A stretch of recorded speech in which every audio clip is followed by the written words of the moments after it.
शिक्षणाचं महत्त्व शिकलेल्या माणसाला जितकं कळतं त्याहीपेक्षा अधिक ते त्या व्यक्तीला कळतं ज्याला शिक्षणाची संधीच मिळाली नाहीये। शिक्षणाची संधीच न मिळाल्यानं खट्टू चेहऱ्यानं आयुष्य जगणाऱ्या अनेक जण आपल्या आजूबाजूला आपण कायम पाहतो। आपल्याला शिक्षणाची संधी मिळाली नाही पण आपल्या मुलांना ते शिक्षण मिळावं म्हणून जीवतोड मेहनत करणारे सुद्धा अनेक जण आपण पाहतो। पण शिक्षण न मिळाल्यानं आपलं जे नुकसान झालं ते इतरांचं होऊ नये म्हणून आपल्या पोरासोबत आणखी 10-12 मुलांचं शिक्षण करणारे क्वचितच असतात। असंच एक जोडपं आम्हाला भेटलं आणि तेही मुंबईतल्या धारावीत। आपल्या नशिबी आलेलं धारावीतलं गरिबीचं जगणं पुढच्या पिढीच्या नशिबी येऊ नये म्हणून या जोडप्यानं आपल्याकडचं होतं नव्हतं ते सगळं पणाला लावलं। धारावीतील हीच प्रेरणादायी कहाणी पाहूयात।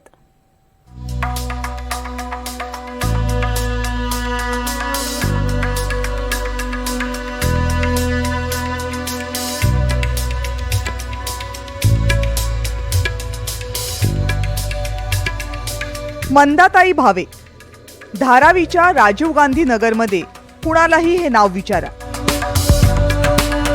अरुंद गल्ल्यांमधून वाट काढत इथलं एखादं लहान पोरही तुम्हाला मंदाताईंच्या घरात आणून पोहोचवेल।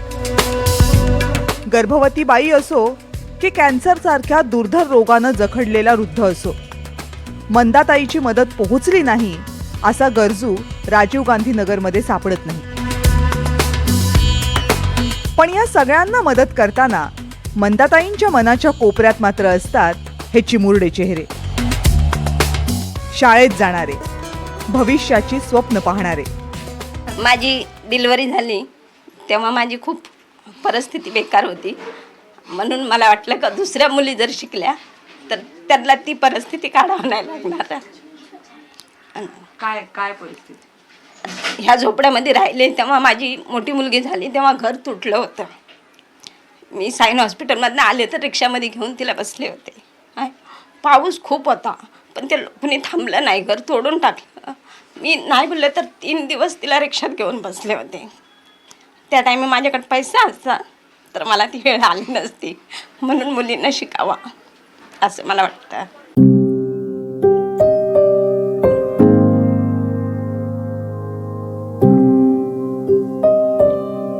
आयुष्यातल्या त्या कटू प्रसंगानंतर आपल्या दयनीय अवस्थेला आपली गरिबी जबाबदार आहे आणि आपण गरीब आहोत कारण आपल्याकडे शिक्षण नाही, एवढी एकच गोष्ट मंदाताईंनी मनाशी पक्की बांधली आणि मग आपल्या पोरांच्या शिक्षणासाठी मिळेल ते काम करायला सुरुवात केली। आणि या सगळ्यांना शिकवायला खर्च?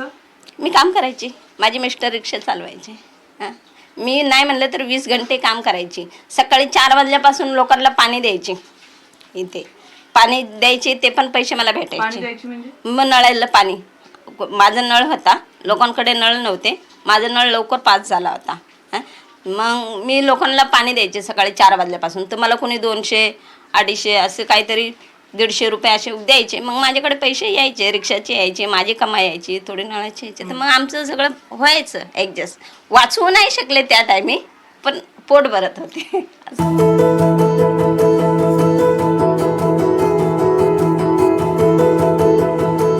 पण मंदाताईंचे पती सुनील भावेंना मात्र आपल्या मुलांबरोबर आजूबाजूची मुलंही दिसत होती। धारावीच्या अरुंद गल्ल्यांमध्ये हरवलेली, अंधारात भविष्याची वाट चुकलेली, शिक्षणाची वाट शोधणाऱ्या अनेक पोरांना भावे घरी आणून शिकवायला लागले आणि मग हळूहळू ही मुलं भावे दाम्पत्याचीच होत गेली। बाकीच्या मुलांना कसं आहे, शिक्षण ही काळाची गरज आहे की शिक्षण जोपर्यंत तुम्ही शिकणार नाही तोपर्यंत तुम्ही स्टँड होऊ शकणार नाहीत। आता हा शेरा पण होता, त्या पण 9वी 10वी पर्यंत शिकला, त्याला पण मी शिकवण्यासाठी खूप म्हणजे प्रयत्न केला। मग त्यानं म्हणला की मामा मला आता शिक्षणाची इच्छा नाही, मी रिक्षा चालवतो। म्हणजे ॲक्च्युली मुलांना शिकणं ही काळाची गरज आहे, का तर नाही शिकलं तर तुम्ही आपली उपजीविका किंवा तुमचा प्रपंच तुम्ही काहीच नाही करू शकत। जोपर्यंत तुम्हाला 4 अक्षर ओळखायला येत नाहीत तोपर्यंत तुम्ही समाजामध्ये चांगल्या पद्धतीनं बोलू पण नाही शकणार, समाजामध्ये काय घडायला हे तुम्हाला समजणार पण नाही, चांगली गोष्ट कुठली वाईट गोष्ट कुठली ह्याच्यापासून तुम्हाला फरक नाही जाणवणार। त्यासाठी तुम्हाला शिक्षण करणं खूप गरजेचं आहे। यासाठी मी माझ्या मुलांना शिकवलं आणि दुसऱ्या मुलांना पण शिकवतोय आणि शिकवलंय। भावेंनी घरी आणलेली सगळी मुलं मंदाताईंनी आपली मुलं म्हणूनच पाहिली।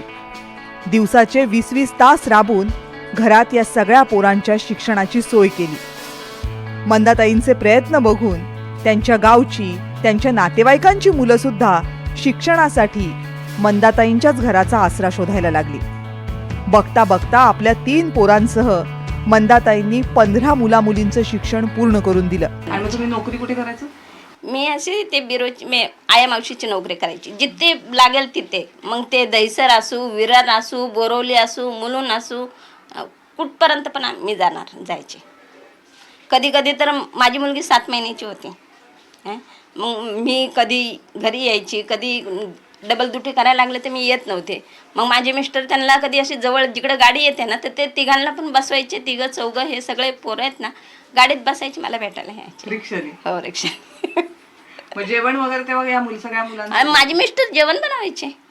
मी जॉबला असले ना, माझे मिस्टर मुलांना आंघोळ घालणार, त्यांना शाळेत पाठवणार, ते जेवण बनवणार, जागा पुसणार, सगळं कामं माझे मिस्टर करायचे. म्हणून तर झालं ना, नाही ते एकटी मंदानं काही केलं नाही. एकट्या मंदाने काय केलं?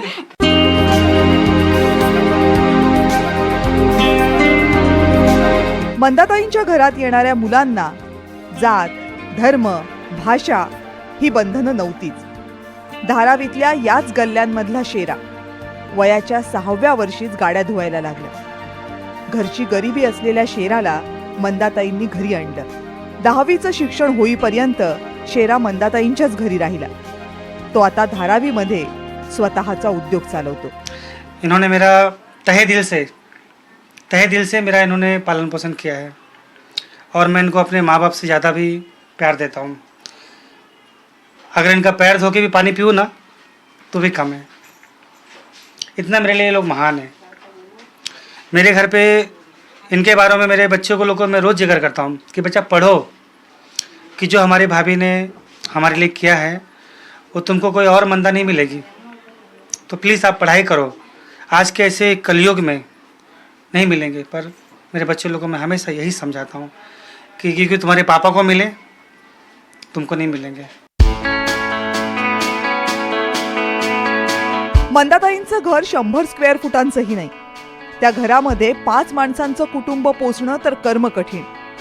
पण मंदाताईंनी आपल्या 5 माणसांच्या कुटुंबासह या छपराखाली शिकणाऱ्या प्रत्येक जीवाला जमेल ती मदत केली. त्यांना मंदाताई आहे ना. त्यांना हो, ज्यांना हॉस्टेल नाही परवडत त्यांना मंदाताई आहे. मला असं त्रास होत नाही. मला वाटतं का त्यांना काहीतरी भलं त्यांचं होऊन गेलेलं परवडा. ते हॉस्टेल परवडू नाही परवडू, पण आपल्याकडनं त्यांना सोय झाली ती लय महत्त्वाची आहे. आणि माझे मिस्टर पण मदत करतात ना. ते असं हे करत नाही, ते भरपूर मदत करतात. ते रस्ता दाखवतात. मला शिक्षणाच्या बद्दल जास्त माहिती नाही आहे आणि नोकऱ्यांबद्दल पण मला माहिती नाही, पण यांना भरपूर माहिती असते. हे पेपरमधनं, मोबाईलमधनं सगळीकडे ते इथं जागा निघाली, इथं हे झालंय, तिथं ते झालंय, याला सांग त्याला सांग.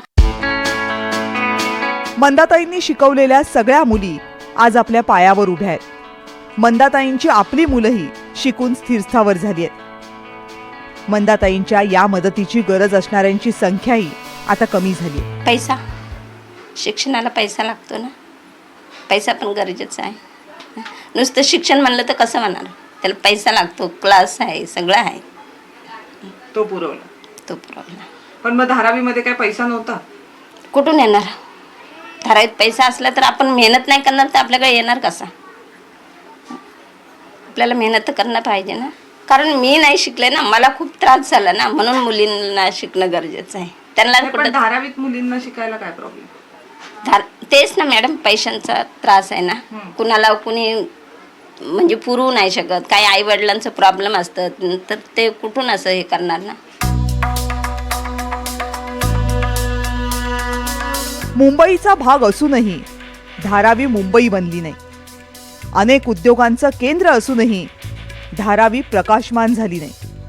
धारावीतल्या महिलांचे आयुष्य तिथल्या गरिबीतच अडकली. हे सगळं बदलायचं असेल तर धारावी बदलायला हवी. मंदाताईंचं हेच स्वप्न आहे. धारावीतल्या या अंधाऱ्या गल्लीच्या बाहेर जायचं असेल तर अंतर अगदी छोटं आहे आणि त्या छोट्याशा अंतर पार केल्यानंतर प्रकाशाचा मोठा रस्ता आहे.